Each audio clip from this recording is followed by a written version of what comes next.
He was just a boy with a helmet, a broken cycle, and a dream too big for the narrow streets he lived in. People laughed. When he rode his cycle fast, leaning into the turns like a racer, they called him movie hero. When he watched MotoGP races on his cracked phone screen, eyes wide with passion, they said, "This only looks good on TV. In real life, dreams like this aren't made for poor kids." But he didn't argue. He didn't explain himself. He just smiled, adjusted his fake biker gloves, and kept riding. His name was Azaan. In a world that kept telling him who he couldn't be, he silently built the version of himself he knew he was meant to become. He used to stand outside bike workshops after school, wiping sweat from his forehead, pretending to be there to help. In truth, he was just observing how they tuned the engines, how they adjusted the chains, how every movement mattered, every second on the track defined victory or failure.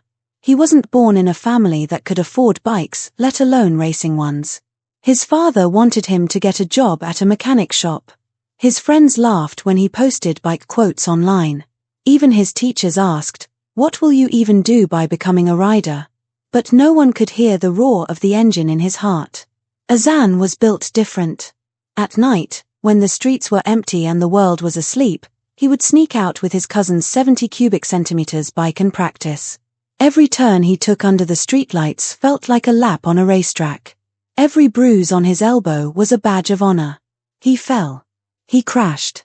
He burned his leg once on the exhaust. But he kept riding. He started uploading videos of his riding on social media.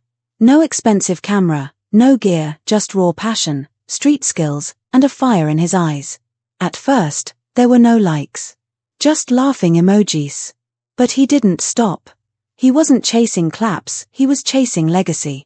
Years passed. He worked in a courier company delivering food on bikes, not because he loved the job, but because it kept him close to machines. Every delivery was a chance to master balance, speed, brakes. And he saved every rupee. No parties. No new clothes. No fun. Just dreams, sweat, and sacrifices.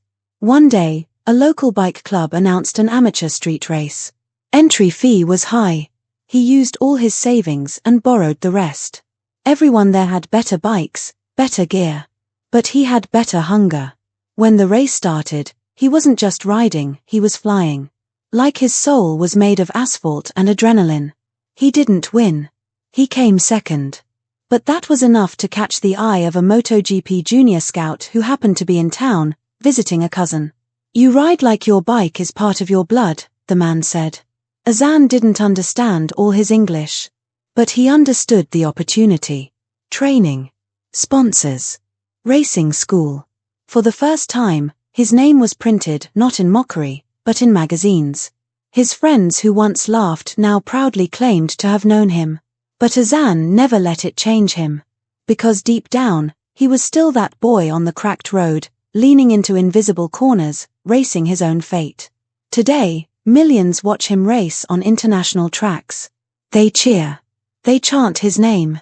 But only he knows the silent, lonely nights that built him. The tears no one saw. The wounds no one cared about. And the dream no one believed in, except him. He didn't become a rider. He was always a rider. The world just took time to catch up.